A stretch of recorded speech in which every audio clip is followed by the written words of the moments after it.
Hello, and welcome to Real Person Reviews. I'm Sam, and I'm a real person. And today I want to talk to you about Buck Bumble. Now, you probably don't have any fucking idea what Buck Bumble is. Well, it's a game for the Nintendo 64. And it's, I guess you would call it a third-person shooter. The story is that basically, I guess it happens in England, I guess. You're probably seeing the story thing on the screen right now anyway, but, and it takes place in England, and there was a chemical spill. And the chemicals mutated a bunch of the bugs around there, and now all of them are following the orders of Queen. And these mutated bugs are basically trying to take over the insect kingdom. And, if they can't take someone over, they're just going to destroy them. It's kind of the thing, just taking over. And, well, it's your job to stop them. You are Buck Bumble. I don't know if you have armor on, or if you're supposed to be part robotic, or whatever, but you're a bee with a gun. That's pretty cool. And, well, I mean, there you go. You start the game. Which weird that there's never really said if there's, any, there's obviously people telling you what your mission objectives are and giving you intelligence, and stuff. This never really explained, but then again, it doesn't really need to be. It's not that important. You're just trying to, save the insect kingdom. Can't you leave it at that? Alright, and, it's basically like a third-person shooter. You fly around because you're a bee. You can walk, but why the fuck would you? It's on the ground and it's shitty and you can't really aim when you're on there and you're slow. No, you're gonna fly around because you can fucking fly and it's awesome.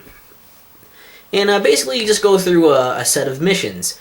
There are a total of 19 missions in this game, so it's a little longer than you might think for that many, but it's not super long, so it's cool. It doesn't wear out its welcome or overdo things too much, so it's very good in that respect. The missions can be something simple like, go through a level, kill things, and get to the exit. Or go in a level, blow up a thing, and then go to the exit. Some of them might be a little more complicated than that, though. Like, go in, plant a bomb, and then get out before time runs out, so you don't explode. Sometimes there are multiple objectives in a level, sort of. And, there's also some bosses for you to fight as well, so that's always interesting. And there's also little mini things within the levels to do. Like a lot of times there are these doors you'll need to open, and there's different ways you can open them. I guess they're called herd gates. Sometimes you have to just blow up these things that I guess are powering the lock, I suppose. Basically just blow up certain things, and eventually that'll blowing up all of those things will unlock the door. Sometimes you need to find pieces of a key, which generally enemies are holding, so you have to kill enemies to get those. And sometimes they're basically, the doors are activated once you kill all the enemies in an area. And once they're gone, then the door opens. So there's multiple ways for that to happen. And there's also a lot of missions with just special objectives, just for that specific mission, so that's pretty cool. And all the enemies, of course, are a bunch of bugs. There's a lot of bugs to pick from, so they had a lot of freedom to make things for you to fight. And that's cool. So, the controls, I probably shouldn't bother running down these with you, but I'm going to. Basically, to fly around, or to take off and to fly around, you hold A. You press A to jump off of the ground, and you hold A to propel yourself forward. And you can, move all around when you're flying as well, up and down and turning and all this. If you want to hover in the same spot, which is probably something you do more often than landing, you'll want to hold B. And you can still turn around and look at other things and aim around while you're doing that. So it's helpful for aiming at more stationary things or just getting a good shot. And there are crosshairs, which you can turn off, but don't do that. If you hold A and B, you will ascend, and if you don't hit anything, you will descend in the same spot. Now you hit Z to shoot, and you get a variety of weapons. What you cycle through by hitting the left C and down C buttons, which I thought was really strange. That's how you cycle through them, but you get used to it. It's not too crazy. If you hit the right C button, you can do a loop, and if you, which is good for getting, getting behind the enemies that are right on your ass. Also, if you hit the right C button again during that loop, like halfway through it, then you'll turn around in mid-air, and then you'll be flying the other way and have a little more altitude. I think both of these things have real names in piloting, because it's kind of like piloting and doing dogfights and stuff with other bugs, as some of them will make plane noises when they are exploded. But I don't know the term, so whatever. And Upsy makes it so you can just zoom in more. It's just helpful for some aiming sometimes, it depends. But the camera's always at your back, so know that. And like I said, there's a variety of weapons to get in this game, like your standard laser, which for some reason always says it has 99 shots, even though it's infinite. It's not very fast or very powerful, but it's infinite, and it's accurate. So it's nice to have that just to use. There's some rapid-fire guns, there's some rockets, some grenades, there's a heat-seeking rocket. There is also a really cool one, this rocket that you get to control. So you shoot it out, and then once you shoot it out, you can like aim the rocket around as it's flying through the air. It only goes for so far, and then it runs out of juice and then just kind of falls, but you get kind of used to it. And it's cool because you can use that to help you in some points, and there's some points where you need it. And it's pretty interesting the way it's integrated, and I don't know, it's a fun weapon. There's a lot of cool shit for you to get. It's really fun. I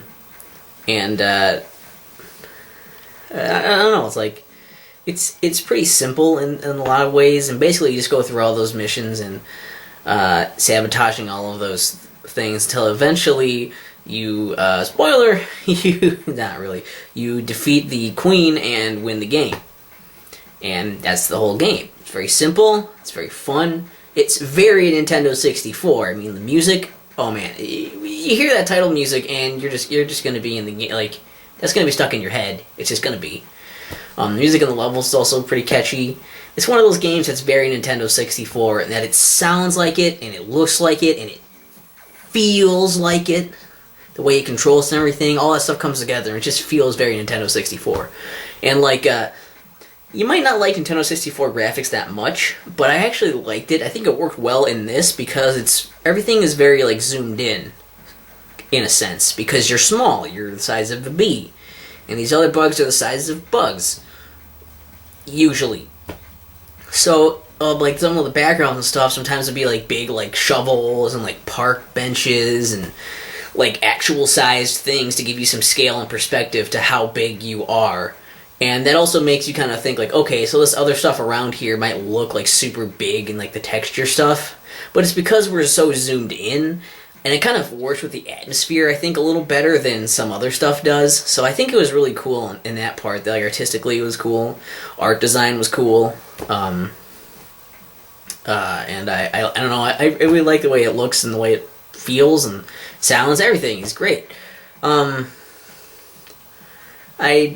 don't know, I do have a few problems with it, though, because all games, nothing's perfect. So the problems I have with this, I guess one of my problems is that it has a weird difficulty spike, weird difficulty spikes in places. Some levels are, like, really hard, kind of out of nowhere. Like, the last level's really hard, makes sense, but it's like, I don't like that, the last level is kind of an endurance run, sort of, too, because it's like, you have to go through that whole last level and then fight the boss as part of that level. So if you go in there and die on the final boss,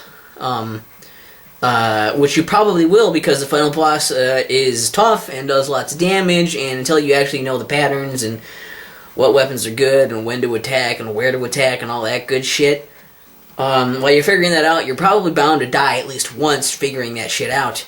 And then you have to go back, and before you can even try again, you have to go through that entire level again. And that level kind of sucks, because there are, does one of those classic video game things where what was once a boss is now just a standard enemy. And there are 3 of those fucking things in there, even though the first time you find it, it was supposed to be, the fucking, their biggest, best weapon that they have. And now all of a sudden they have 3 more of them, I guess. It's had 3 spears. And you need to kill all 3 of those, plus other enemies, plus they're in more cramped spaces, so it's harder to dodge things and fight them. Plus, Um, I mean, there's other enemies, the cramped spaces, they don't have a health bar, all that shit goes together, and the fact that there's 3 of them, that seems like kind of overkill. It's not that hard, you can take them out pretty quickly if you know what you're doing, but still, it seems like a lot, and to have to go through all that shit again just to try the boss again kind of sucks. But it wasn't too bad. The game isn't too hard, for the most part. It's only a few missions that I really find myself really saying, like, this is ridiculously hard. And even that, practice it a few times, you can get through it. So if you don't mind having to redo stuff a few times, that's fine. And talking about that, you have a certain amount of lives. They don't really seem to matter. They're kind of tied in with the score as well. You see, if you run out of lives, then you get a game over, and then you put in your name for your high score. But you save your games, so all you have to do is load up that game again and try again if you run out of lives. So really, the lives don't mean much of anything at all. They're just kind of there. All they do is serve this purpose of just kind of like you run out of lives and like, oh, I guess I have to load it again. It'll take a few more seconds to go do that. It's not even like, it doesn't even really matter. It's just a slight inconvenience. Who cares? And then like, the score thing is ridiculous because it's just high scores. Like, who cares? If you beat the game, you beat the game. If you didn't, then you should probably keep playing. You're probably not going to just be like, okay, I'm done here, put in my score, I'll try again some other time. I mean, it's not designed that way. So having the score thing seems really pointless, funny enough. So that thing I thought was kind of dumb. But for the most part, also I will say that the game, it doesn't control beautifully. It controls alright, and you get used to it, but it's definitely weird when you start, so don't let that discourage you too much.